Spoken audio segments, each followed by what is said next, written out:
Сайн байцгаана уу? Шимжлэхээр ахин уулзж байгаадаа баяртай байна. Энэ удаагийнхаа дугаарыг та хэдийн харсанчлан Netflix-ийн одоо саяхан гарч өнгөрсөн 10 сарын 20-ноос 11 сар хэдэн хүртэл энэ удаа тийм 1 сар гаруй хугацаанд гарч өнгөрсөн Physical Asia гэдэг шоуны нэвтрүүлгийн Япон оролцогчдын талаарх баримтууд мэдээнүүдийг цуглуулад та хэдээ ярьж өгөхөө сууж байна. Тэгэд энэ талаар яг ярих уу үгүй юу гэд бас жоохон бодсон.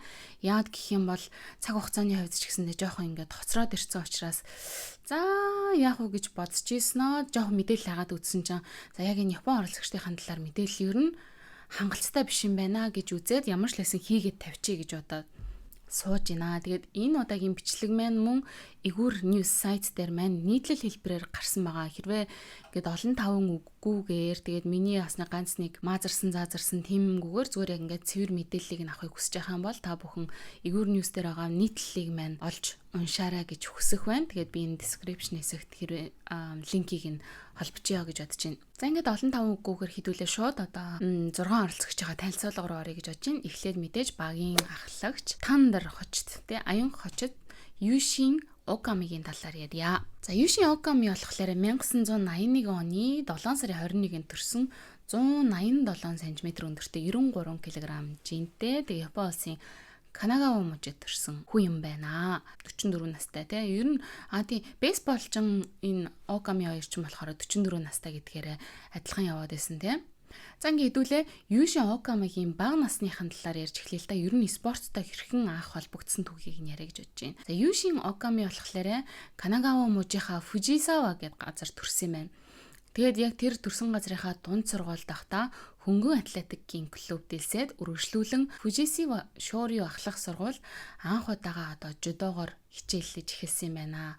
Тэгээ ер нь бол жудогоор ингээд хичээлсэн чи боломж юм шиг санагдангуудаа цаашид ер нь яг мэрэгжлийн тамирчинтэй мэрэгжлийн жудоч болъё гэж шийдээд тэгээ Японы New Japan Pro Wrestling мэрэгжлийн бүхий холбоонд элсгээд 2 удаа очиж шалгалт өгсөн чинь хоёуланд нь тэнцээгүй юм байна л да. Тэгээд за одоо яах вэ? Ингээ 2 удаа тэнцээ 2 жилээ алдчихлаа гэсэн үг шүү дээ. Ингээ ингээ карьер эд хөөж байгаа хүний хувьд бол 2 жил гэдэг маш хайран хугацаа. Тэгээ насны хувьд ч гэсэндээ одоо тамирчин чинь хөгшрөөд яваад байгаа учраас 1 жил ч гэсэндээ ингээ хайран байдаг. Тийм учраас за ер нь яг жудооч болохгүй ч гэсэндээ яг энэ жудогийн спорттой холбогдолтой тэгээ жудогийн өөрийнхөө бие техникийг тэг хүчийг ашиглаж юунд өрсөлдөж болох вэ гэдгийг бодож агаад MMA-ийн тулаанч болохоор шийдсэн. Өөрөөр хэлэх юм бол холимог спортын тулаанч болохоор шийдсэн байна. Ингээд жудо болон каратегийн спортод суурилсан холимог талааны дивжин болох Wajutsu Keishukai гэдэг ийм газар нэгдэж орсон юм байна. Ингээд Оками одоо мэрэгжлийн холимог талааны дивжинд элснээсээ хойшоо яг 6 сар бэлтгэл хийгээд тэнгууд хамгийн анхныхаа тэмцээнд орсон байгаа юм. Хамгийн анхныхаа тэмцээнд оронгуудаа төрүүлсэн заяа. Амар гоостэй. Тэгээ уг нь бол одоо ингээд жудооч хүн чинь яг хичнээн сайн жудоогоор одоо барилцдаг байсан ч гэсэндээ сул талууд бас байгаа. Тэгээ тэнд чинь одоо боксер хичээлдэг, каратегаар хичээлдэг хүмүүс ч гэсэндээ холимог талаанд байж байгаа учраас амар сохилтуудтай хүнтэй ингээд тулгарах шаардлага гарч ирсэн. Тэгэхээр тэр болгоныг бас өөрийн гэсэн давуу талаараа ингээд гаргаж анхныхаа амжилтыг үзүүлсэн. Тэгээд ингэж анхныхаа амжилтыг үзүүлснээс хойшоо одоо өнөөдрийг хүртэлтэй бидний таньдаг Оками болох хүртлээр 23 жил одоо энэ MMA буюу холимог талааны спортоор хичээллэж ингэж байж байгаа юм байлаа. Тэгээ би энэ холимог талааны спортоор хичээлдэг гэдэг хингуутан за манай Монголд ч гэсэн холимог талааны спортоор маш амжилттай явж байгаа тамирчид зөндөө байгаа шүү дээ. Тэгээ эдгээр чи ер нь ингээд хоорондоо таарсан болоо яасан бол ийсэн бол гэдээ үдсэн чи ер нь бол манай Монголын тамирчидтай бол тулалдж исэн удаа байхгүй юм билээ. Яагаад гэх юм бол эн чинь нөгөө одоо бүх гэдэг шиг бүх чинь ингээд өөр жинд барилцдаг шиг энд ч гэсэндээ ингээд жингээсээ болоод өөр жингүүд дээрэс нь өөр холбоодууд байгаа те өөр холбоодууд чинь одоо өөрсдийнхөө холбооны гишүүдийн дунд одоо тэр тэмцээнүүдэд ингээд зохиож байгаа One Championship эсвэл UFC гэдэг ч юм уу те ингээд өөр холбоодуудад одоо адилхан жинтэй ч гэсэндээ хэрвээ өөр холбоодууд байдаг бол ингээд хоорондоо таарч тулалдахгүй гэсэн үг. Манай наран тунгалаг те Чингисийн цавчлал гэдэг наран тунгалаг гэдэг тамирчин ч гэсэндээ One Championship-д орж исэн UFC-д орж исэн. Гэхдээ яагаад Окамитай ерөөсөө тааралцж байгаагүй адилхан жинтэй мөртлөө гэх юм бол тэр хоёрын жишээ нь One Championship-д одоо холбоонд харьяалагдчихсэн он цагийн хувьд одоо өөр байх гэдэг ч юм уу те тиймэрхүү байдлаар ингээд таарахгүй тохирохгүй юмнууд бас зөндөө байд юм билээ цаг хугацааны хувьд гэсэн. Юши Окамигийн хувьд болохоор дотоодын ингээд тэмцээнүүдэд оролцож явж байгаа. Ер нь би одоо гадагшаага гарч эхлэх хэрэгтэй гэж бодоод одоо энэ UFC One Championship энтергээд өөр холбоодуудад одоо гишүүнээр хэлсээс гэрээ байгуулад ороод явсан байгаа юм л та. Ингээд ороод явхад Японы анхны гэсэн маш олон амжилтуудын эзэн болсон байт юм билэ. Яагаад гэхээр Япон тамирчид жишээлх юм бол одоо энэ холимог тулааны яг тэр нэг хүн дунд жингийн төрөлт нэлээд амжилт үзүүлэхтэй баг байдин гинэ. Яагаад гэх юм бол жоохон жижиг биетэй мөч богинтой байдаг учраас жоохон хэцүү байдаг гэдэг жаа байхгүй. Тэгтэл Юши Оками болохоор яг энэ дунд жингийн төрөлтөө амжилт үзүүлж эхэлсэн учраас японочдын анхаарлыг маш их татаж эхэлсэн байгаа юм. Адилхан япон хүн байж юугаараа тэр хүмүүсээс өөр байсан бэ гэх юм бол жоохон уян хатан, нилээн тийм уян хатан тэгсэн мөртлөө юм хатуу биетэй.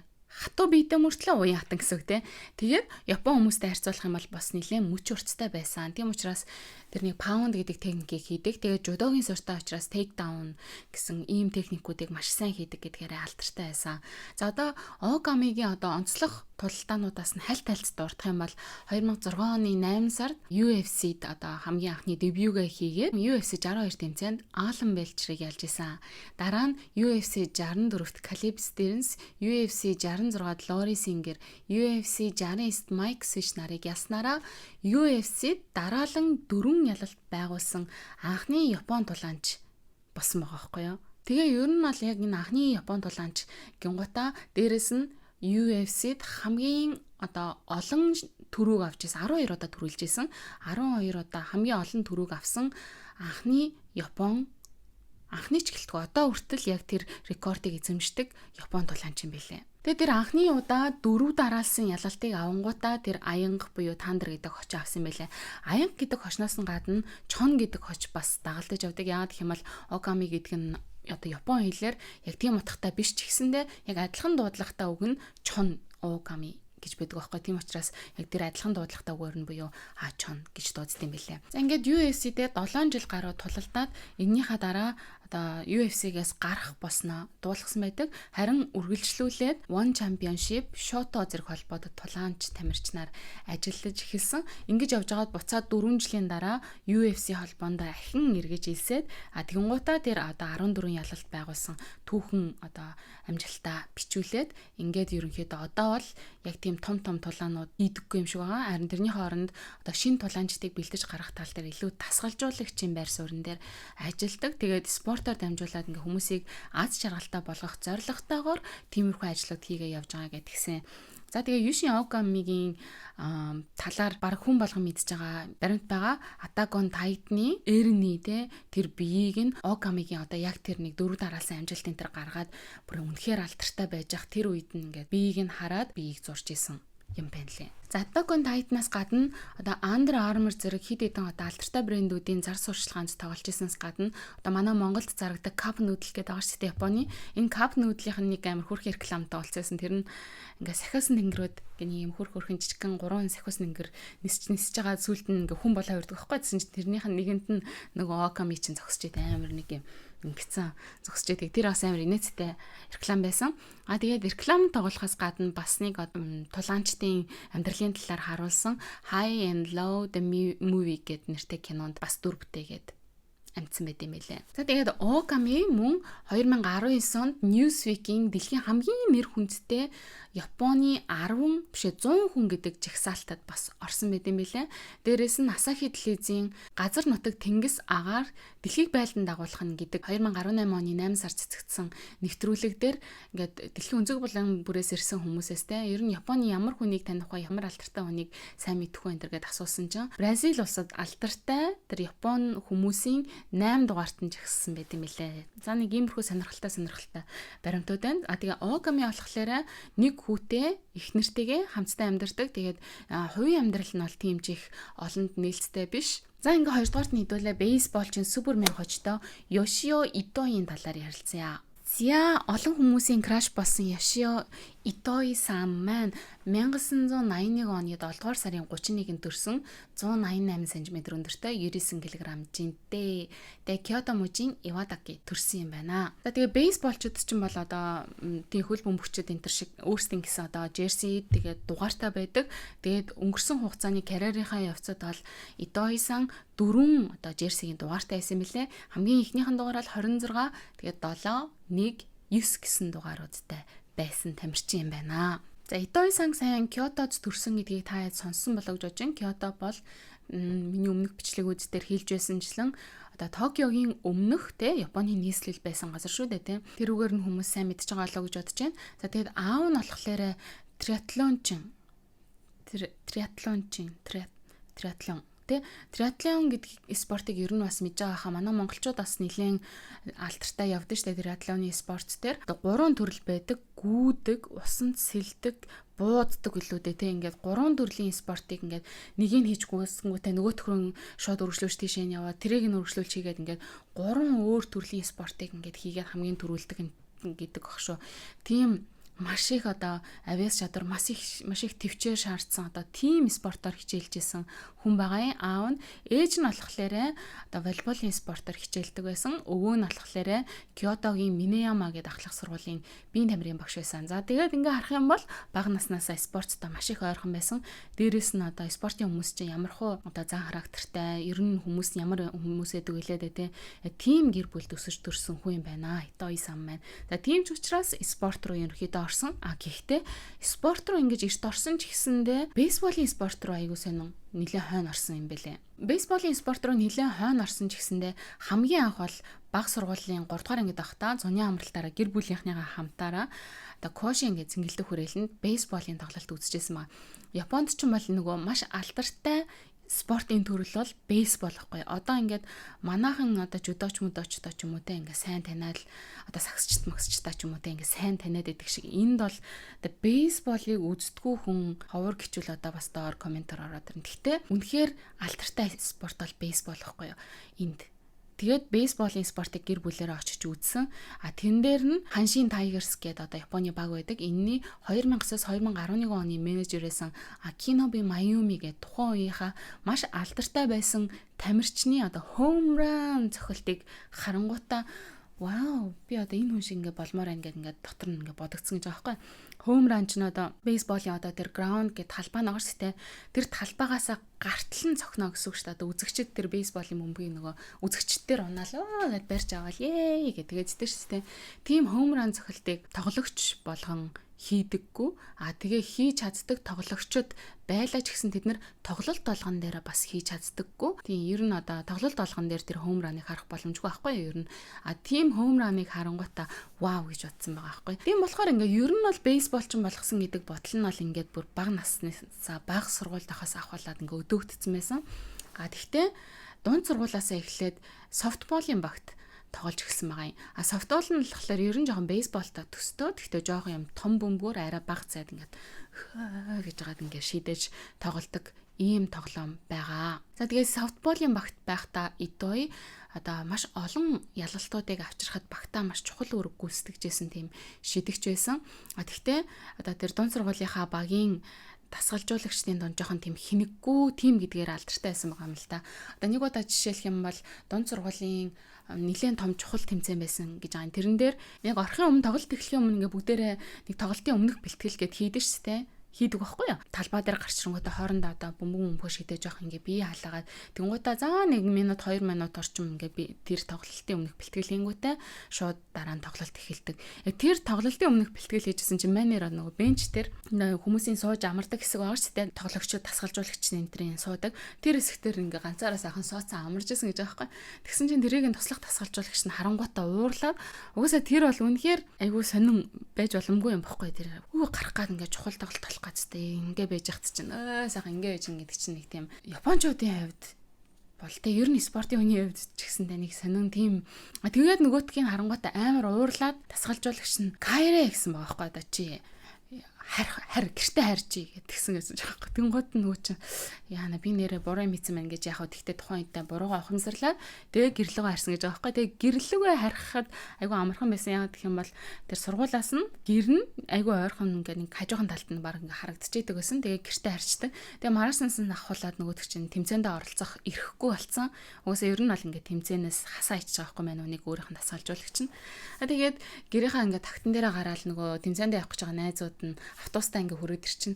Тэнгуут нь баяртай гамарэ амжилт хичээгээрэй гэх ингээ ойрлоод үлддэг гэсэн гэж байгаа. Тэгээд багийнхан тэр нөгөө чухал шидэгч нь байхгүй байсан учраас тэр одоо чухал тэмцээнд тэдний баг ялагдсан. Итогийн хувьд ч гэсэндээ маш хохиролтой юм болсон юу гэх юм бол одоо тэр тэмцээн дээр нь бейсболын том багуудын удирдах зөвлөлийн хүмүүс идэх ч юм уу те томчууд хурж ирж үзээд ерөнхийдөө ингээ хүүхдүүдийг ажиглаад ингээ багаас нь нэр нь ингээ ажиглчихдээ штэ. Тийм ажиглаж харсан юм болсон. Тэгээд тэднүүсийн нүдэнд өртөж чадаагүйгээр одоо өөртөө бас хохирол амсч исэн гэж тэгж ярьд юм байлээ. За ингээд дунд сургуулийн 3 дугаар ангид авахт тийм зүйл олж исэн гэдэг чинь ингээд дунд сургуульчин 3 ангитаарч тэгээд шууд ахлах сургууль руу ордог. Ингээд ахлах сургууль руу орохдоо амьдардаг хотынхоо зэрэгэлдэх Миязу гэд хотынхоо ахлах сургуульд илсэн орсон. Тэгээд тэндээ бас мэдээж софтболоо үргэлжлүүлээд тоглосон.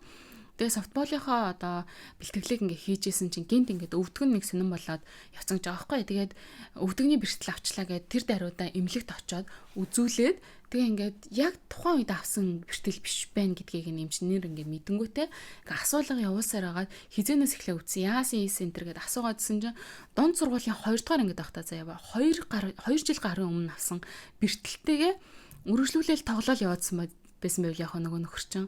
Тэгээ тэр нь бүр болохоо айцсан байсан байж таарад ингээд шууд тухайн үедээ шуурхай мэс засалд орж одоо өвдөгний юм хагалгаанд орж исэн. Тэгээд тэрнээсээ хойшоогоо мэдээж одоо өвдөгний мэс засалд орсон учраас бүтэн жил гарын хугацаанд софтболоор ингээ хичээлж чадахгүй үндсэн байт юм билэ.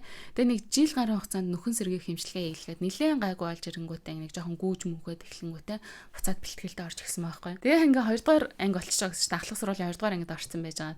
Ахиад нэг удаа бэлтгэл хийж байгаа бөмбөг фаа гэж шийдсэн чинь мөрөндөө бэртэл авсан амар хэцүү. Тэгээ ахиад эмнэлэгт очиод ахиа мөрний мэс засал хийж байгаа. Ингээд 2 дугаар курс ахиа софтболын бэлтгэл хийж чадаагүй. Яагаад гэх юм бол бас бэртэл. Тэгээ ингээд бодохоор энэ спортын хүмүүсийн хувьд ингээд бэртэл гэдэг чинь амар хэцүү байгаа шүү дээ. Тэгээ ингээд нэг жилээ ахиж алдангуудаа ахлах сургуулийн 3 дугаар ангийнхаа одоо хавраас нь ахуулаад буцаад одоо бэлтгэлээ хийж эхэлсэн байгаа юм л да. Ингээд бэлтгэлдээ орсноосоо 4 сар гаруй үгийн дараа Ханшин Тайгерс гэдэг одоо ирээдүйд тоглож байгаа тэр баг байгаа шүү дээ. Тэднэрийнхээ одоо тэр коуч нарын харанд анх удаа өртөжсэн гэж байгаа байхгүй. Тэгээ ингээд нөгөө чи яста сайн тоглогч байна ингээд дасгалжуулагч масгалжуулагчтай ингээд нөгөө хүүхдээ чинь нилээн сонирхож яриад вау гэж тэгжсэн ч гэсэндээ яг одоо драфтлах үгүй нь тодорхойгүй байсан. Тэр ингээд драфтлах юм бол одоо их сургууль мургуул яах вэ гэдэг юм чи шийдэгдээ явна шүү дээ. Тэгээ ингээд драфтлах яах үгүй нь мэддэггүй юм жоохон сонирн байсан учраас яах аргагүй нөгөө одоо юу ахлах сургуулаа төгсөж таарж байгаа учраас өөрөө их сургуулаа ингээд сонгоод өөр сургуульд орсон. Тэгээ Ханшин Тайгерс юм бол одоо драфтад ороогүй гэсэн. Тэгээд ахлах сургуульд байж байхдаа бас нэг юм инээдтэй хөгжилтэй дурсамжийг нь яг тухайн үеийнхэн дасгалжуулагч нь бас нөгөө нэлээд алдартай болоод эхэлсэн хань ингээл бага насмаас нь ямар байсан ингээл хуучин дасгалжуулагчтаас нь очиод ярьслан авна шүү дээ. Тэгсэн чинь нэрэн дээр нь нэг дасгалжуулагч нарсан байдیں۔ Одоо энд чинь ахлах сургуулийн хүмүүс бэлтгэлээ хийгээл орой 5 цаг үед харанхуулчих юм чинь тэгээ харанхууд ингээ гэрлүүга ганцаараа метрогоор ингээ харьсан байна л да. Тэгсэн чинь галтрын дотор унтаад бүр гэрээсээ 2 цаг өнгөрөөд заяа. Бүр Кёотогийн яг төв стейшн дээр нь очсон гэж байгаа байхгүй. Ингээ хаана ирсэн яасан хийсэн мэдэгдэхгүй болоо. Тэгээ гэр мэрлэгөө холбоо яриад тэгсэн чинь буцах гэсэн чинь сүүлийн галт тэрэг болцсон байсан гэдэг баха. Сүүлийн галт тэрэг нь яваад өнгөрцөн нөгөөдөг чи одоо тэнд ингээ хонох болдог. Тэгээд нөгөө хүүхдийн чинь хонолох хэцүү одоо жоохон томчууд бол угаасаа сүүлийн галт тэрэгнээс оцвол тэр хавьда ингээ нэг газар олоод унтаал явчихдаг шүү дээ. Хүүхэд болохоор яах аргагүй тэр хол зайд ээж нь очиж авахар болдог. Тэгээд ээж нь шүн донд тийшээгээ яваад буцаж ингэж хурж ирж аваад ингэж авсаар хаад маргаашийнхаа бэлтгэлийг волейболынхаа бэлтгэлийг тасалж ийсэн. Тэгээд би бүр ингээд дасгалжуулагч нь ахлах сургуулийн хүүхдтэйжиж гээд бүр гайхаа. Тэгээ сүүлдээ тэрийг нь шоолж инээгээд ярьж исэн тийм хөвчлөлтэй дурсамж байдаг гэдэг юм лээ. Манай Итои сангийн. За ингээд хэдүүлээ их сургуульд орсон түүхийг нь ярьцгаая. Их сургуульд оронгуудаа харин мань хүн бейсболын клубт анх удаага элсэж орсон байгаа юм. Ингээд одоо яг тэр бейсболын клубт бол бага наснаасаа ингээд нэлээд сайн хичээлчихсэн 2 хүүхэд байсан Номура Хироюки Киши Кампача гэдэг энэ хоёрын одоо нөөц тоглогчор гэх юм да те бенчэд ерөнхийдөө байдаг тийм нөөц тоглогчор нь байлгаад тэгээд тэр бенчтэй ерөнхийдөө 2 жилийг өнгөрөөсөн байхгүй. 1-р анги, 1-р курс, 2-р курстэй ер нь бол бенчийн тоглогч байсан гэсэн. Нөгөө 2 сүүдэр болж байгаа 2 тоглогчийнхаа ямар нэгэн асуудал үүсэх юм бол оронд нь гарч тоглоно гэсэн. Ингэж явж байгаад 3-р курсээс ахвалаа шууд гараанд гарч эхэлсэн байгаа юм. Тэнгуутаа 4-р курсээсээ бүр нөгөөт чинь тодорч ирэнгүүтээ багийнхаа шилдэг бөмбөг шидэгч питчер те. Тэнгуутаа дараас нь 5 тоглолтод нэг ч ялагдaltaгүйгээр багаа ялуулахад хамгийн өндөр хувь нэмэр оруулаад тэнгуутаа одоо тэр лигийнхээ MVP болсон байгаа юм. Тэгээ мөн шилдэг бөмбөг шидэгч, шилдэг 9 гэдэг юм 3 том шагналыг нэг юун дээрээс одоо уйлралаас гэх юм уу да авч тэгэж одоо бейсболын гараагаа эхлүүлж исэн байна. За эн чинь бол ингээ бейсбол хүүхдүүд ингээ тоглоо яваад байгаа ч гэсэн нь бол яг мэрэгжлийн бейсбол ч болсон гэсэн үг биш шүү дээ тий. Тэгээд харин мэрэгжлийнхаа бейсболын одоо тоглогчийн гарааг болохоор 2003 оны 11 сарын 19-нд тавьж исэн. Тэр нь болохоор Hokkaido Nippon Hen Fighters гэх багийн драфтаар анх удаага гэрээ байгуулад 15 сая йений гар өсгөх жилийн 15 сая йений гэрээнд гар өсгөх зорч нэгдэжсэн байна. Тэгээд хамгийн анхных нь одоо Жерсийн дугаар та хэдийн сонссончлан 26 байсан. Ингээд 10 жил ер нь бол тэр Nippon Hen багтаага тоглоод 2013 оны 1-р сараас ахуулаад Oryx Buffaloes гэд багт 2016 оноос одоо Hanshin Tigers гэд багтаа нэгдээд тэгээд энээс хойшоо 2023 оны 9-р сард цодог тайлах хүртлээ тэр Hanshin Tigers-та ер нь тоглосон. Тэр ер нь бол хүмүүсийн сайн мэддгээр бол ер нь Hanshin Tigers-ийн тоглогч гэдгээр илүү сайн мэдэгдсэн юм байлээ. Тэг ингээд зодог тайлсныхаа дараа манай одоо Идои сан юу хийж байгаа вэ гэх юм бол ер нь бол одоо тайлбарлагч, аналист хүн хийж байгаа. Тэг ингээд хөгжилтэй угаасаа ямар хүн гэдгийг та хэд мэдж байгаа. Тийм ч учраас Mainichi өргөн нэвтрүүлгийн сувг болон Hokkaido телевизийн бейсболын тайлбарлагч, Daily Sports телевизийн бейсболын шинжээчээр ингээд ажиллаж байгаа. За тэгээд Idoi сангийн хувьд болохоор хүмүүсийн анхаарлыг хамгийн их татсан юм болохоор одоо нөгөө гоё өргөн мөр зөртэй гоё биетэй хүн байгаад байгаа шүү дээ. Тэгтэл тэр гоё бие бол ингээд надад анханасаа бол одоо байсан юм бишээ. Ер нь бол оюутан байхдаа бол бүр маш тийм туранхай хөвгтэйсэн гэж байгаа байхгүй. Тэгээд туранхай байсан хүч биеийн бэлдаржилт одоо муу байснаас болоод одоо нэг бат доогоо барихад хүртэл маш хүнд санагддаг гэсэн. Тэгээд арай л хөндөө. За одоо ямар нэгэн тийм хүч нэмэх юм хийх хэрэгтэй байна гэж тоо. Тэгээд хөндийн үргэлтийн спортоор ингээд давхар хичээлж эхэлсэн байхгүй. Ингээд хөндийн үргэлтийн спортоор 1 сарын дараа хичээлсэн үр дүн нь юу байсан бэ гэх юм бол өмнө өмсөжсэн костюм пижакын дотор багтгаа болтлоо тийм булчин нэмж ирсэн гэдэг юм бэлээ. Идoi сангийн нэг сонирхолтой юм юу гэх юм бол баруун гараараа шидэнгүүтээ баруун гараараа гэж одоо бөмбөгөө шидэн гэсэн үг шүү дээ. Тэнгуутаа яг цогтой болохоор зүүн гараараа ингээд цогтог. Энэ зүүн гараараа цогтог тоглогчид чинь одоо юм солгой тоглогчид чинь жоохон бас сонирн байдаг байхгүй яа гэхээр нөгөө хамгаалж байгаа хүмүүс нь л болохоор ихэвчлэн баруун гарын цогтолтуудыг ингээд хамгаалаа сурцсан байдаг болохоор ингээд зүүн гар гэхээр жоохон тийм сонирн болоод арай жоохон тоглолтын тактик өөрчлөгддөг ч юм уу тийм учраас одоо зүүн гарын цогцолттой учраас бас тийм сонирхолтой тоглогч гэдэг утгаараа явдгаа.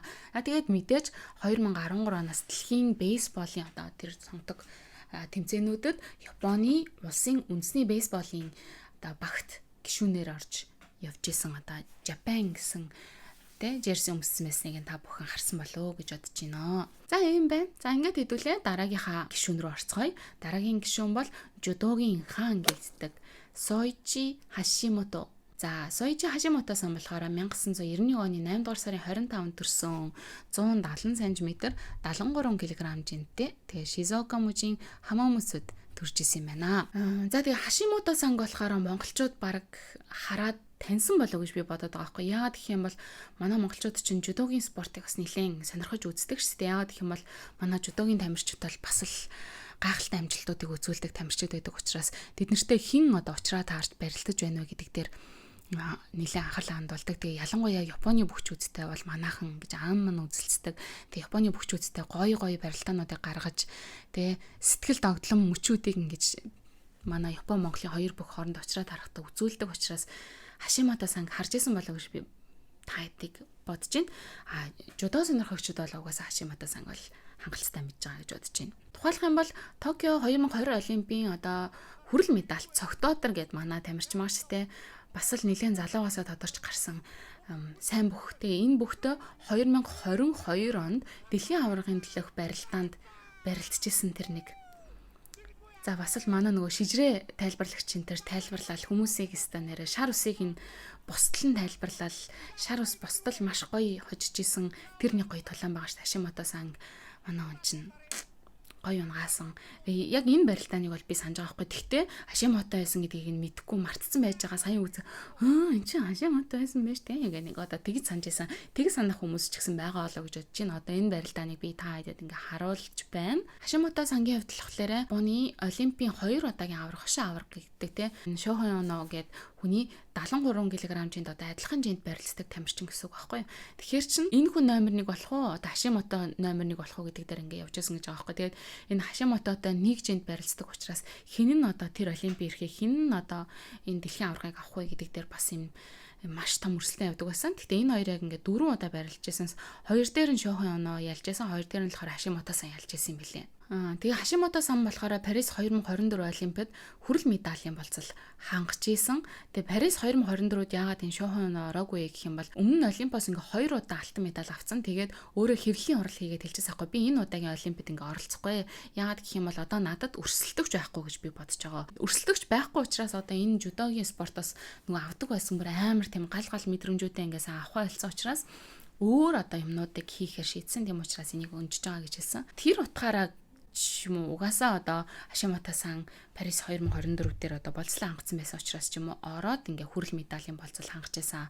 Тэгээ Парис 2024 дээр одоо цогтоодортой дахиад тааралдах болов гэж хүмүүс харж исэн боловч 2024 Олимпик болохоор цогтоодорын хувьд одоо бэртлийн улмаас үнжсэн байдгаа. За ингээд хідүүлээ Хашимото сангийн ер нь бага нас руу хідүүлээ одоо төр хэсэг хугацаанд очицгой 6 настайгаас эхлээд одоо өөрийн төрлөх хот Хамамацугийн Ксейкан гэдэг дивжинд илсээд жодоогоор хичээлж эхэлсэн. Тэгээд маш олон жил жодогийн дивжинд хичээлж агаад тэгээд ахлах сургуулийн 2 дугаар ангид байхдаа бүх Япон улсын ахлах сургуулиудын дундах жодо бүхийн аврах шалгаруулах тэмцээний 66 кг жингийн англид 3 дугаар байр. Тэгээд эрхчлэлэнд 73 кг жин болгож жингээ ахиулж ороод 2 дугаар байр эзлээд ингээд жодогийн тийм амжилтуудаа бацтгаад явж байсан. Тэгээд энэ хугацаанд Японы жодо бүхийн аврах шалгаруулах тэмцээнд төрүүлж байсан байна. Дэлхийн Masters гэх тэмцээнээс эхлээд Токио, Парисын Олимпиад хүртэл нийтдээ одоо 5 тэмцээнд дараалж төрүүлээд ер нь бол хөнгөн жингийн шилдэг жодочтой нэг гэдгээ батлан харуулсан. За тэгээ одоо тэдэн он тим шагнал авсан, эдэн онд ийм шагнал авсан тэгсэн гэх юм бол ингээд угаасаа дуусахгүй.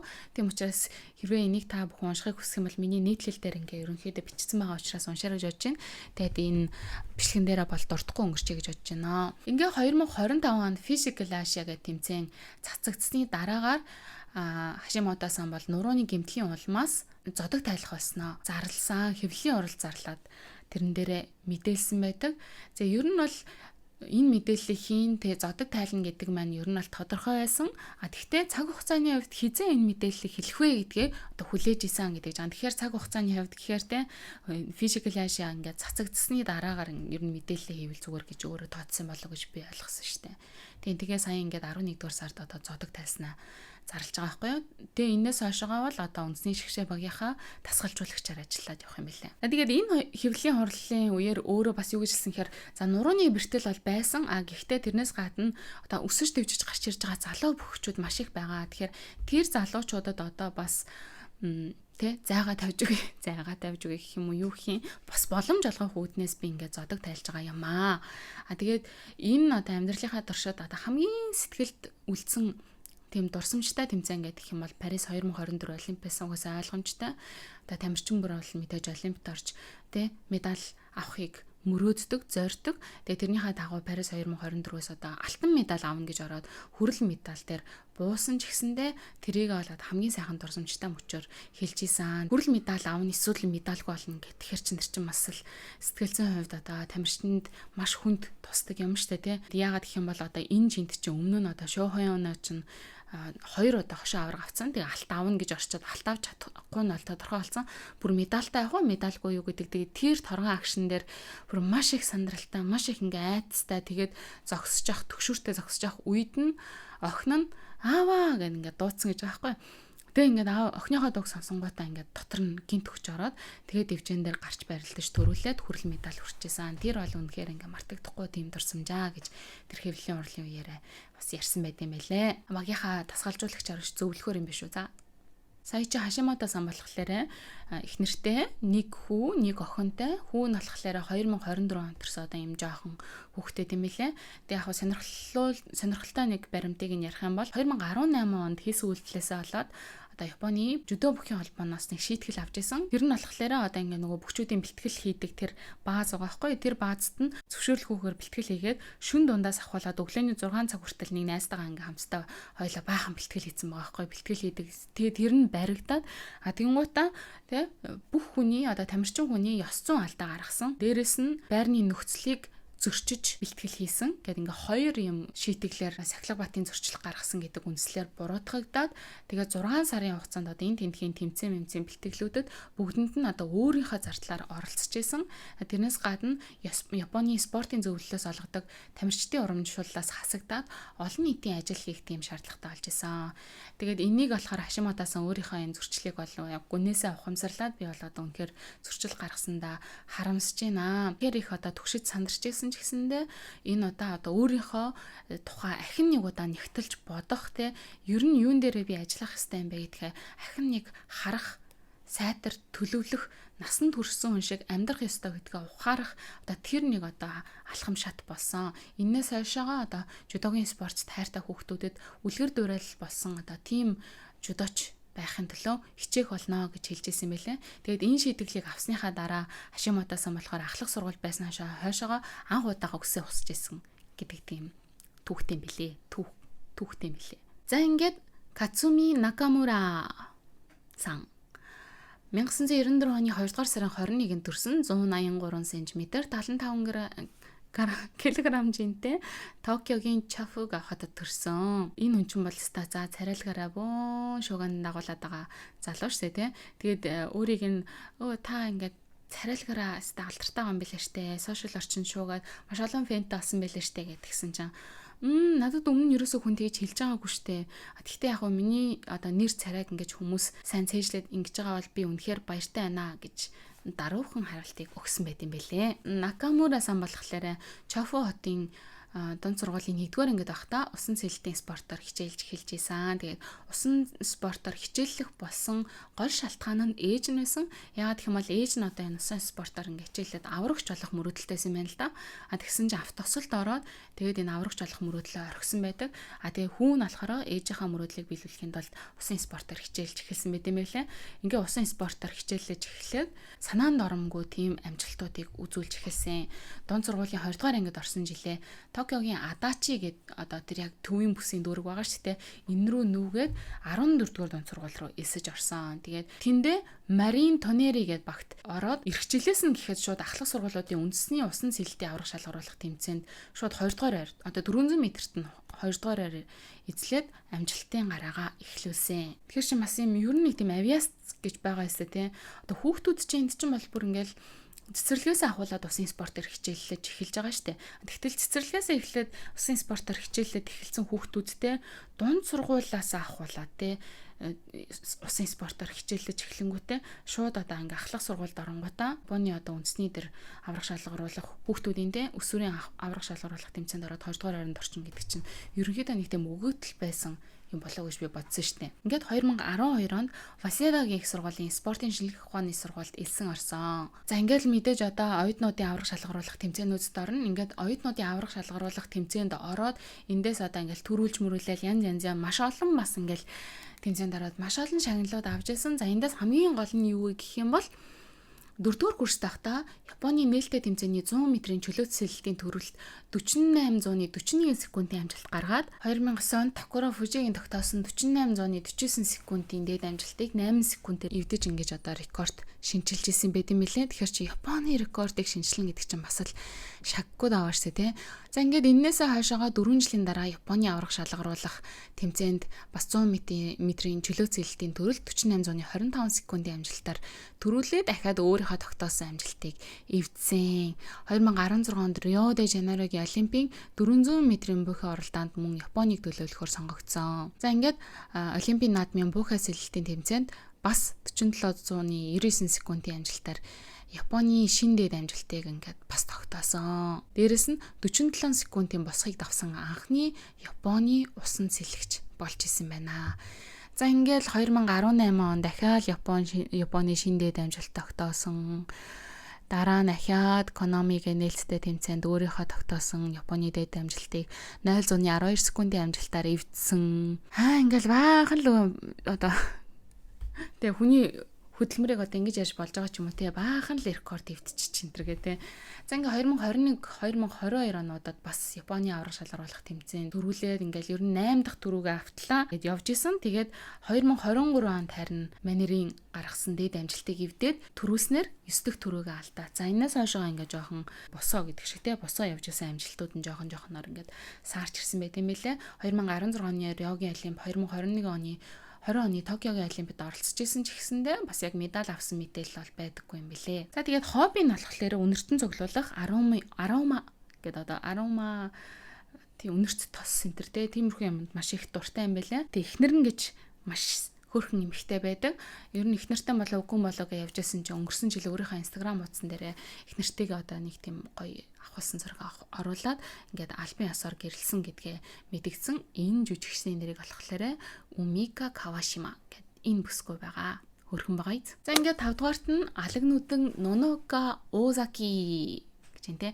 За Ноноко-чан яагаад гэх юм бол 22 настай те надаас 10 хэдэн насаар дүү учраас чан гэж явчихаа. За Ноноко-чан болохоор 2003 оны 3 дугаар сарын 23-нд төрсөн 165 см өндөртэй 62-оос 68 хооронд ингээ нөгөө барилдаанаас болоод ингээ жингээ өршлөөд явд юм билээ. Тэгээд Токиод төрсөн. За тэгээд Ноноко болохоор мэдээж одоо чөлөөт бүхийн ирээдүйн гол төлөөлөгчдийн нэгээр нэрлэгдэж байгаа. Өнгөрсөн Парисын олимпиас хүрэл медаль хүртсэн. За тэрнээс гадна манай одоо чөлөөтийн эмэгтэй тамирчидтай хэд хэд одоо уучраа таарч исэн гэдгээр нь бас мэдчихэж байгаа л гэж бодож байна. Жудо чөлөөт хоёр дээр чинь манайхан чинь бас л амар дэмждэг штэ. Ялангуяа чөлөөтэй охтууд дээр бол бас л сэтгэл дэвсэн дэмждэг үзэгчд байдаг штэ манай Монгол үзэгчд бол. За энд жишээлх юм бол дэлхийн аварга цэрэн чимэцтэй барилдаж байгаа. 2025 оны Азийн аварга шалгаруулах эмэгтэйчүүдийн 62 кг-д үзэлцэж байгаа ийм бичлэг байна. Энэ дээр Ноноко-чан ялсан байдаг баг шүү. За тэгээд та бас одоо миний энэ description хэсэгт оруулсан байгаа энэ линкнээс харж агаад дэлхийн бүхийн холбооноос гаргасан Нонокогийн одоо хайлайтууд байгаа юм. Бас бүхийн амар гой техникүүдтэй тэр техникүүдийг ингээд төвөрлээд юм гой хайлайт хийсэн байгаа. Тэрийг нас үзээрэй за. Сонирхолтой байна баг шүү. Угаасаа янзын гой харагч илээ. За энийг ингээ байн хөдөлгөөд хуучлаараа энэ ард нь ингээд уг нь ямар наасын тэгсэн чинь болохгүй ах юм. Токиогийн Ситагая дах Сейжо Гаккуин ингээ баг сургуульд суралцж төгссөнийхаа дараа Ноноко өргөжлүүлэн тус сургуулийнхаа дунд сургууль илсэн орсон. Одоо чөлөөт бүхөөс өмнө болохоор хипхоп, бүжиг, тенсэр хичээлдэг гэсэн байж байгаа байхгүй. Тэгж байгаа нэг өдөр ингээ зургт үзэл сууж исэн чинь зургтан дээр нь ингээл чөлөөтийнхэн барилж исэн байл та. Тэнгуүтэй ингээ харангуйта ээж энэ юу вэ? Би энийг хийж үзмээр байна гэд анх удаага хэлээд тэгээд аав ээж нь бас тэрийг ингээд дэмжиэд тэгээд анх удаага чөлөөт бүхийн спортоор хичээлж эхэлж исэн байлээ. Тэгээд энэ талаар өөрөө ярихтаа болохоор тухайн үед дэвжээний дэвсгэр шар өнгөтэй байсан. Тэгээ бүхчүүдийг яг тэр шар дэвсгэр дээр ингээ барилж байгаа хараад сэтгэл маш их хөдөлсөн. Тэнгуудаа хараад яагаад ч юм дотор энэ л яг надад тохирох юм байна. Энийг л би ингээ нэг хийж чадах юм байна гэж ингэж бодогдсон гэж байгаа байхгүй юу? Сонирн байгаа биз? За ингээ дунд сургуулийн 1-р ангид байхдаа бүх Японы дунд сургуулиудын улсын аврах шалгаруулах тэмцээнд 40 кг-ийн жин дөрсөлтөд 2 дугаараар дараа жил нь 44 кг буюу 4 кг жин нэмж ороод 1-р байр 3 дугаар ангид байхдаа 44 кг жин дахиж төрүүлээд ингээ хошин авраг болж ирсэн байна. За ингээл ерөн дундаа анхлах сургуулиудынх нь амжилтуудыг нь хараад хүмүүс за Ноноко-чан бол ерөнхийдөө бас ингээд тэ спорт бас дэмждэг юм том их сургуульд ороод ер нь спортоо хөөгөөд явах нь тодорхой боллоо гэж бодож исэн чинь санснаас нь маш их өөр шийдвэр гаргангуудаа Кейо гэдэг их сургуулийн байгаль орчин мэдээлэл судалгааны факультетэд суралцахаар гэж шийдсэн. Тэгээ хүмүүс чинь гайхаж чам чи юу судалгаа олоо явж байна юм ч одоо тэ жоохон одоо нөгөө спортын сургууль мургуул дарахгүй ийм амар амжилттай явах тамирч мэж юу болоод байна энэ гэж явбал тэгсэн байлээ. Тэр талаар болохоор Ноноко өөрөө юу гэж хэлдэг вэ гэх юм бол за би бол ингээд нэг өөрийнхөө ирээдүйг ингээд төсөөлөд ингээд харахаар яг насан туршдаа спортын хүн байх уу гэд өөрийгөө бодохоор яг тэр төсөөлөгдөхгүй байсан гэж байгаа байхгүй. Ер нь нэг тэгмээргүй ч юм шиг санагдаадсан. Тийм учраас за би ер нь ингээд спортоо хийгээд явна. Тэрнийхээ хажуугаар би ингээд өөр арай одоо байгаль орчин тэг судалгаа чиглэлд ингээд сураад үзье. Энэ хугацаанд би яг юунд дуртай ингээд нэг өөр юм олж магадгүй. Дуртай юм бас өөр нэг дуртай юм олж нээж магадгүй. Тийм учраас энэ сургуулийг би сонгож орсон гэж хэлдэм байлээ. За тэгээ Ноноко-чангийн гаргасан амжилтууд бол бас л ингээл ингээл дүүрэн байж байгаа штэ. Тэрийг нь хэрвээ та сонирхож үзмээр байх юм бол Википедиа дээрээс ч юм уу те ядчил ингээд хайгаад үзэх юм бол ингээд цуврцсан олон амжилтууд байгаа. Тэднүүсийг нь би энд дурдахгүй үлдээч гэж бодож байна. Харин тэрний оронд одоо энэ Ноногож анги тодорхойлох өөр нэг сонирхолтой баримтыг та хэд ярьж өгөх юм бол Ноного болохоор исламын шашныг одоо судалт юм байлээ. Яг сургууль дээр өөрөө судалгааны ажил болгоод судалт юм байлээ. Яагаад гэх юм бол бүхнийх нь юутай бас холбоотой өөрөө Ираны баатар гэгддэг Олимпийн хошоо медаль Хассан Язданы гэж хэлэх нь үнэн юм болов зөв юм болов. Хассаны одоо яг үнэн шүтэн бишрэгч юм байна л да. Тэгээд танилцаад сошиал руу ингээ юм бичээд найзууд ингээ болсон юм байна л да. Тэгээд ойр дотныхаа хүмүүс би ста нэрэ хошоо Олимпийн медальтай байна. Хассантай ингээ найзууд болсон тэгсэн ингээ ингээ ярангуут Иран тэр зэсгч жоо амар шим шүү гэх нэг тиймэрхүү юм ярихаар ингээ гайхацсан гэж байгаа байхгүй. Хүмүүс яагаад тийм бодолтой байгаад байна те. Ер нь яагаад одоо юм исламын шашинтай хүмүүсийг ингэж хүлээж аваад байна гэдэргээд тэгж бодонгуудаа өөрөө энийг ер нь жоохон ингээ хүмүүстэй зөв ойлголт төрүүлээ. Тэгэхийн тулд би өөрөө илүү их сайн мэддэг хэрэгтэй байх юм байна. Тийм учраас хамгийн эхлээд би шашныг судлаа, исламын шашныг судлаа. Үргэлжлүүлээд тэрийг нь судлаад явсан чинь энэ эрэгтэй эмэгтэй хүмүүс спортоор ингээд тэгш эрэхтэй хичээлэх хэвээр байдал энэ Иранд эмэгтэйчүүд одоо шашнаасаа шалтгаалаад бүх барилдах хороотой байд юм байна. Тэгтэл бид нар ингээд дэлхийд даяараа те хүссэн хүн спортоор хичээлэх боломжтой байдаг гэж ингээд яриад байдаг. Тэгтэл үгүй спорт ч гэсэндээ юм тэгш хүртээмжтэй биш юм байна гэдгийг ингээд мэдүүлээ. Тэгээ энэ спортын салбарт хүүсийн тэгш эрх ингээд дутагдж байгаа юм байна. Тэгш эрэхтэй болохын тулд ер нь би юу хийж чадах юм бэ гэдэг дээр төвлөрөө гэж шийдсэн байгаа юм. Ингээд одоо персил судлах гад эхэлсэн чинь яг өөрийнх нь сурж байгаа сургуульд нь персил заадаг одоо анги байхгүй учраас юуны түрүүнд эхлээд араб хэлийг сурыг гэдэг одоо ингээд араб хэл сураад явж байгаа юм лээ. За тэгээд одоо өөрөө нөгөө нэг олимпийн ирэх авах янз янзын одоо том наадмууд зөндөө яж байгаа шүү дээ. Тэр наадам одоо дэлхийн аврам гэдэг ч юм уу те тэр бүх тэмцээнүүдэд оронгоо хажуугаар ингээд судалгааны ажлуудаа хийгээд явдаг. Тэгээ өөрөө тэгж хэлж байгаа байхгүй нэг удаа ингээд олимпийн эрхийн төлөөх чухал барилдааны өмнөх яг өдөр нь би ингээд 4,000 хүүхдэд илтгэл ингээ бичээ сууж исэн гэж байгаа байхгүй. Яг өмнөх өдөр нь штэ том тэмцээнийхээ өмнөх өдөр нь чи юу игээд на би ч одоо юу л болоод байна да гэж бодсноо. Гэхдээ би бол одоо ингээд спорт те өөрийнхөө дуртай бүх дээрэс нь суралцах гэдэг чухал хоёр юм жоохон балансыг олоод ингээд сурж байгаа юм байна. Ер нь цаашдаа надад энэ хоёр юмны балансыг ингээд авч явах нөөц болцоо байгаа юм байна гэдгээ ингээд ойлгож харсан гэж тэгж байгаа юм. Тэгэхээр чи мундаг байгаа эсэ тий. За ингээд хоолоогоо хаттал ярьсны эцэст хамгийн сүүлийн хүн дээрээ хурж ирлээ. Энэ бол хар бүс тулаанч Кана Ватанабе. Жүдогийн үзэсгэлэнт дараатан тий үзэсгэлэнт мангас гэгддэг. Кана Ватанабе 1988 оны 8 дугаар сарын 21-нд төрсөн. 167 см өндөртэй. Надаас жоохон номхон байна. 57 кг жинтэй. Токио хотын Шибуяд одоо төрж өссөн хүн байна. MMA-ийн тулаанч гэдэг жаас холимог талааны тулаанч гэж байгаа. Тэгэхээр эмэгтэй тулаанч гэхээр амар санагдчихна та хэдэд. Би та хэдэд нэг жоохон юм нэг Кана Ватанабегийн тулааны хэсгээс ингээ үзүүлэлтэй. Энэ тулаан болохоор 7 сарын өмнө Америкийн нэгдсэн улсын тулаан Жино Бишоптой хийсэн тулаан байгаа хгүй. Энэ төр чи бурхан минь тэр цус мурсан гарсаад бүр урсаад ямар амар юм бэ. Үзэхээс ингээд нөгөө нүд тайлтран гэдэг шиг тийм тулаан байгаа хгүй юу.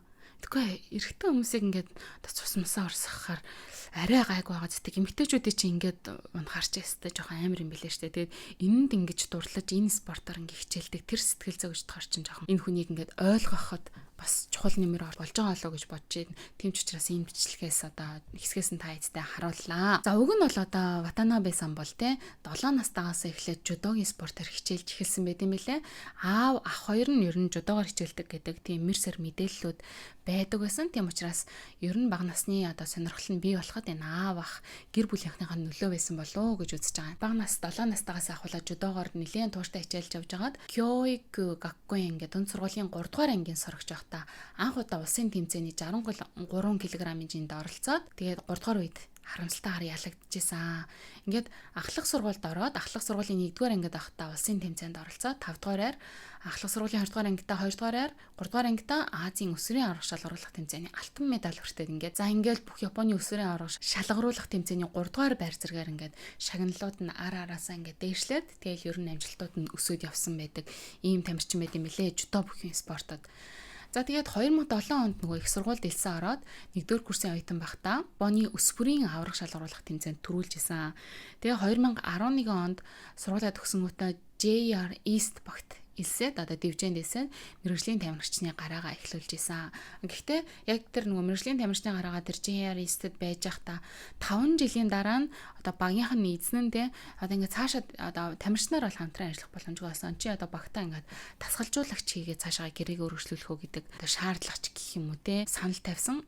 Тэр саналд бол одоо нэлээд тийм сэтгэл хангалуун бус хандсан Кана Ватанабегийн хувьд. Тийм ч учраас одоо 2017 оны 4-р сараас ахуулаад тасгалжуулагчаар ажиллах уу эсвэл одоо бүр жүдогийн спортыг ингээд орхих уу гэдэг шийдвэр одоо дотор нь гарч ирсэн. Тэгээ ингэж бодож байгаад өөрөө тэр тухайгаа ингэ ярьж байгаа юм л да. Японд бол эмэгтэйчүүдаач өрсөлдөөн бол бүр маш их байдаг тий. Ер нь бол одоо Японд жүдогоор хичээлдэг эмэгтэйчүүд октод бол маш их байгаа. Тэгэл алтартай том бөхчүүд байдаг учраас тэднэрээс одоо инспирэшн авсан октод бол маш их тэр жүдогийн спорт руу орж исэн. Тэгээ тийм учраас өрсөлдөөн маш өндөртэй. Хэрвээ одоо Япондо номер 1 л байхгүй бол олон улсын тэмцээн, олимпийн тэмцээнүүдэд бол ингээд орох боломжгүй. Хичнээн сайн бүх байлаа гэд номер 2, номер 3 байх юм бол тэгээ улсаа төлөөлөх тэмцээн тэр цаашаа юмд орж чадахгүй. Тийм учраас карьер нь ер нь бол тийм нэг одоо гацалтын байдалтай дүүжигдчихдэг гэж байгаа байхгүй. Тиймээс ер нь ер нь би өөрийнхөө түүхийг өөрөөр бүтээнэ. Өөрөөр бүтээн гэж шийдсэн гэж байгаа байхгүй. Ингээд за яах вэ гэж явж байгаад өөрийнхөө нэг найз холимогдлооны тамирчин Такахиро Уэдагийн удирддаг Fighters Flow гэдэг дэвжээнд элсэн. За энэ бол нөгөө холимогдлоончдын дэвжээ байсан. За тэгээ элсэн даруйдаа амар хөөрхөн тийм нэг кавайтэй үзэсгэлэнтэй одоо нүүдтэй хөөрхөн жижигэн царайтай тэгсэн мөртлөө булчинлаг биетэй тэгээ амар уян хатан тэнцвэр сайтай зэргээр олон хүний анхаарлын төвд ороод за тэр ч утгаараа одоо тухайн жилээ TBS телевизийн зохион байгуулдаг Kunoichi-г нэвтрүүлэгт орсон байхгүй. Энэ Kunoichi гэдэг нь болохоор та хэд харж ирсэн да одоо би та хэд зургийг харуулъя. Нэг Ninja Warriors гэдэг шиг те тамирчдын төсвөр төвчээр тэнцвэр хурд хүчийг шалгасан. Тийм амар олон тийм саадууд дээр ингээл янз янзаар яваад тэр саадуудыг даваад тэгээд дараачихаа шатанда шалгарах маягаар нэг ялагчийг тодруулдаг энэ тэмцээн байдаг ч тийм. Тэгээ энэнд орж исэн юм байлээ. Ингээд 2017 оны 12 сарын 3-нд Deep Jaws 18 гэт тэмцээнд Японы бас одоо холимогдлоонч Хикари Сатотой анхны талаанаа хийгээд холимогдлооны спортын анхны гараагаа одоо тавьж исэн. За ингээд энэс хойшоо болохоор Ватанабе сан холимогдлооны спортын одоо хэд хэдэн том дотоодын болон олон улсын холбооцтой өндөр үнэтэй тэм гэрээ байгуулан хамтарч ажиллаж байсан. Тэгээ эднэр дээрээ ч гэсэндээ чухал том амжилтууд үзүүлж явж байгаад одоо бол яг дэлхийн топ flyweight гэдэг одоо тэр жингийн топ тулаанчдын нэг болж чадсан гэдэг юм байлээ. Танобе Канагийн хувьд болохоор Physical Asia гэх тэмцээний үеэр гараа гэмтээгээд бас одоо бяцхан юм ажлбар хийлгэжсэн гэж байгаа байхгүй. Тэгэхдээ нөгөө тухайн үеийн тэр зохион байгуулалт маш сайн байсан учраас маш хурдан одоо эмчилгээ хийлгээд эмчин ч гэсэндээ зөв онж тавиад хурдан ингээд эдгэж чадсан учраас одоо буцаад өөрийнхөө бэлтгэл сургалтанд орцсон явж байгаа гэдэг юм лээ. Тэгээ найз залуутай яв гэх юм бол найз залуутай бол биш юм байлээ. Тэгвэл өөрөө яг тэгж хэлжсэн одоо би жүдогийн спортоор ингэ шаргуу хичээлж жагаад үргэлжлүүлээд холимогдлооны спорт руу орсон. Тийм шилжилт хийхэд маш их сурах зүйлээс учраас одоо юм романс үсгэх цаа үнэндээ байгаагүй гэдэг юм билээ. Гэхдээ нэг жиг байдаг нь юу гэх юм бол одоо нөгөө хамгийн анх эсжсэн нөгөө нэг найз холимогдлоонч гэдэг байгаа шүү дээ. Одоо эсжсэн клубийнх нь ерөнхийлөгч Такахиро Уэдатай болцчихсон гэсэн цуу яриа байд юм билээ. За ингээд энэ удаагийн мань дугаар энэ түрээд өндөрлж байна. Тэгээд тэд он тэгжээс эдэн он ингэжсэн гэсэн маш олон тийм мэдээллүүд байсан ч гэсэн бас хүмүүсийг залхаж чухал гэж бодоод яг чухал гэснүүдийг түүгээд та хэддээ сонирхууллаа. Тэгээд энэ удаагийн бичлэгээр та хэд маань Японы багийн гишүүдтэй илүү сайн танилцсан болов уу гэж бодож байна. Тэгээ ер нь бол ингээд түүх мөхийг нь харчгаар түүх мөхийг нь уншчихаар тэр хүнийг харах нүд ингээд өөрчлөгдөд сэрэгдээд ингээд явчихдээ шүү дээ. Одооноос ахуулаад Японы багийн тамирчдыг маань арай өөр нүдээр та бүхэн харцгаагаарэ гэж бодож байна. Тэгээд нэрээ Physical Asia үзсэн та хэдийн сэтгэл ямар байсан бэ? Сайн гоё байсан. Нэрээ энэ одоо Японд Netflix чинь би нөгөө Монгол сабтайтлаа үзэх гэсэн чинь Монгол сабтайтл Японд идэхгүй байсан байхгүй. Тийм учраас ингээд англи сабтайтлтай заяа. Тэгээ Япон хэлтэй. Тэгээ дээрэс нь монголоор ингээд нөгөө монголчууд маань ингээд ярьж байгаа тэгэж үзээд бас сонирхолтой л байсан. За нэг иймэрхүү л байна. Тэгээд хэдүүлээ эх 7 өдрийнхөө бичлэгээрээ ахин уулзтлаа. Түр баяртай.